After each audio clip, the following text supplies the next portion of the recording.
Welcome to this explainer. I'll be your guide today. Think of me as your resident Dr. Chem. We're jumping straight into a truly fascinating journey. Try to picture molecules rotating in three-dimensional space right in front of you. Today, we're taking the highly abstract, microscopic quantum physics of a single atomic nucleus and translating it into the ultimate analytical tool for organic chemistry, Proton Nuclear Magnetic Resonance Spectroscopy. Let's get right into it. Here's a quick look at our roadmap. We're going to cover the physics of nuclear spin, how shielding and electron clouds work, setting our scale with TMS, interpreting those chemical shifts, and finally, using all of that to actually solve molecular structures. All right, part 1, the physics of nuclear spin. To really grasp the chemistry here, we first have to understand the physics. Nuclear magnetic resonance is this incredible phenomenon where atomic nuclei that have an intrinsic magnetic moment absorb very specific amounts of radio frequency energy when they're put inside a strong external magnetic field. Now, because hydrogen nuclei were the very first ones studied, and honestly, because hydrogen is just everywhere in organic molecules, the acronym NMR usually implies Proton NMR. You can literally visualize these spinning protons as tiny rotating spheres of charge. And because they are moving charges, they generate their own tiny independent magnetic fields. To put the scale of this into perspective, let's look at this comparison. Your typical refrigerator magnet, something macroscopic you hold in your hand, has a permanent magnetic moment of about 0.1 joules per Tesla. But a single, tiny proton, it has an intrinsic magnetic moment of roughly 1.4 times 10 to the negative 26 joules per Tesla. I mean, we're dealing with unimaginably small, quantum-level magnetic forces here. Normally, without any external magnetic field, these tiny proton magnets are just randomly pointing wherever they want. But when we drop a chemical sample into the massive external magnetic field of an NMR spectrometer, order is basically forced upon them. The magnetic moments of the nuclei have to align either with the applied field, which we call the lower energy alpha state, or they align against it in the higher energy beta state. And because that beta state takes way more energy to maintain, a slightly larger population of protons naturally just settles down into that lower energy alpha state. And this brings us to the absolute core mechanism of NMR. Between that lower alpha state and the higher beta state is a distinct energy gap, which we represent as delta E. If we hit our sample with a precise pulse of radio frequency radiation that perfectly matches this exact energy gap, the lower energy protons absorb that energy. They're promoted or flipped into the higher energy beta spin state. When they relax and flip back, they generate a detectable signal. That signal? That is the heartbeat of NMR spectroscopy. Moving right along to part 2, shielding and electron clouds. So, in a real, complex molecule, a proton doesn't just sit in perfect isolation. It's embedded in a constantly circulating cloud of electrons. When we apply our giant external magnetic field, those local electrons start to circulate around the nucleus. This circulation actually induces a local magnetic field that pushes back against the machine's applied magnetic field. We call this phenomenon diamagnetic shielding. It literally acts like a shield, protecting the proton from the full force of the external magnet. The crucial takeaway here is outlined in this really simple equation. The effective magnetic field that the nucleus actually senses is equal to the machine's applied magnetic field minus the local magnetic field generated by those circulating electrons. And because every hydrogen atom in an organic molecule might have a slightly different electron cloud surrounding it, every single hydrogen atom is going to sense a slightly different effective magnetic field. This creates two very distinct scenarios for us. If a proton is sitting in a really electron-rich environment, it's highly shielded. It senses a smaller effective field, and therefore it needs a lower frequency of energy to flip its spin. But what if a nearby electronegative atom, like an oxygen or a halogen, pulls those electrons away? Well, that proton becomes deshielded. Its electron armor is basically stripped away.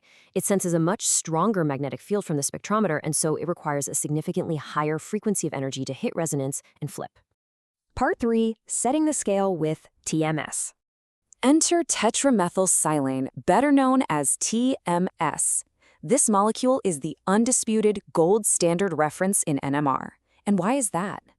Because it's perfectly designed for the job. It's highly volatile and inert, so it's not going to react with your sample, and it easily evaporates away when you're done.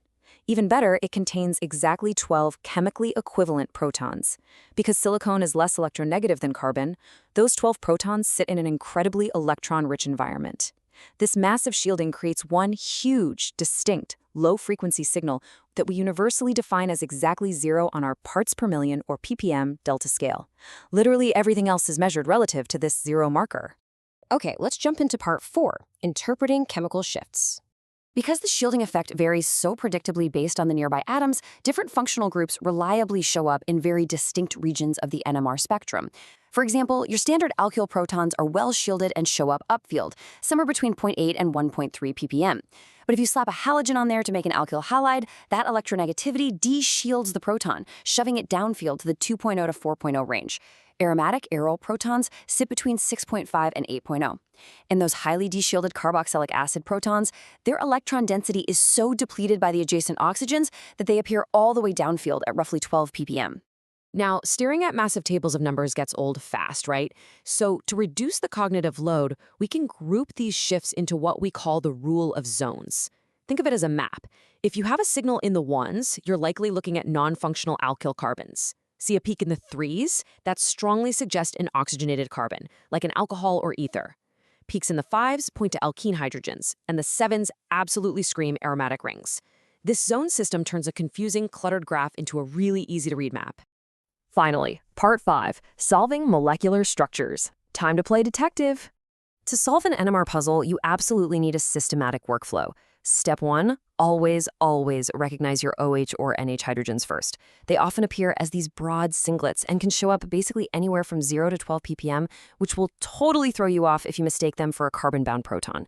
Step 2, march through your zones. Do I have something in the 7s? Yes? Okay, I have an aromatic ring. Something in the 3s? Yes, I've got an oxygen-bonded carbon. And step 3, the end check. Do the functional groups you've just identified actually make sense with the structural formula you're proposing? If they don't, you need to rethink your structure. And a quick pro tip for the molecular detectives out there: avoid the common pitfalls. Don't let solvent artifacts send you down a blind alley. You must always ignore that artificial reference line of TMS at exactly 0 ppm. That is not part of your molecule. Also, deuterated solvents like CDCl3 almost always contain trace amounts of moisture, which produces a stray water line that kind of drifts around 1.6 ppm. Just ignore it. Keep your focus on the true signals from your sample. Now, what's truly remarkable here is how NMR allows us to instantly distinguish between two completely different constitutional isomers that happen to share the exact same molecular formula. Take a look at these two molecules. Both are C6H12O2. To a mass spectrometer that just weighs the molecule, they might look completely identical. But to an NMR spectrometer, they are wildly different landscapes of electron density. Let's look a bit closer at these ester and ketone arrangements. By simply looking at which protons are directly adjacent to these strongly de-shielding single-bonded oxygen atoms versus which ones are next to the carbonyl carbons, we can actually predict their exact zone shifts. The protons right next to the oxygen are going to be pulled into the 3s or 4s zone, while those next to the carbonyl will stay down in the 2s. With just a quick glance at the spectrum, we can perfectly identify which specific structure we're holding in our vial. It is just incredible to think that by simply observing how a single atomic nucleus reacts to a magnet, we can accurately map out the complex molecular frameworks that are driving modern drug discovery, forensic chemistry, and biomedical research. We've literally gone from the quantum spin of a proton to drawing out full, functional chemical blueprints. So how will you use this phenomenal tool next? Thanks so much for joining me on this explainer, and keep exploring.